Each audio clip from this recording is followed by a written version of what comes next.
ఇమ్మీడియట్గా ఆయన జీవితాన్ని బాగు చేసే బాధ్యత ఈ ప్రభుత్వం తీసుకుంటామని చెప్పి కూడా నేను మీకు తెలియజేస్తున్నా.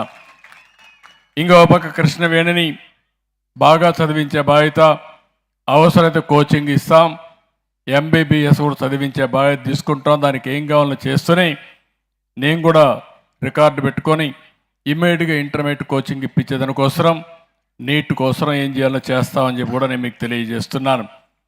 వాళ్ళ ఇంటి ముందర కూడా చూసినప్పుడు నాకు ఒక ఆలోచన వచ్చింది. ఆ ఇంటి మీద సోలార్ పెడితే సూర్య గారి కింద రూఫ్ టాప్ పెట్టచ్చు. ఇప్పుడే వెంకటేశ్వరరావు గారు మాట్లాడారు.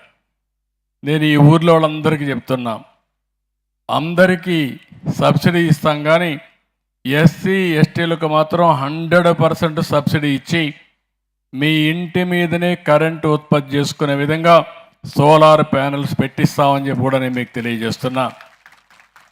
మీరందరూ కూడా 300 యూనిట్ల వరకు పెట్టుకునే అవకాశం ఉంటుంది. 78,000 రూపాయలు సబ్సిడీ ఇస్తాం.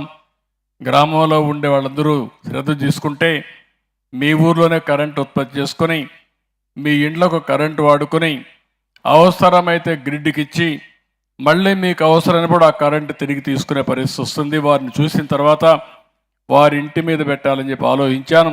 అదే మరి గ్రామం అంతా కూడా మీరు ముందుకు వస్తే చేస్తామని చెప్పి కూడా నేను మీకు తెలియజేస్తున్నా. రెండోది 7 కొండలు.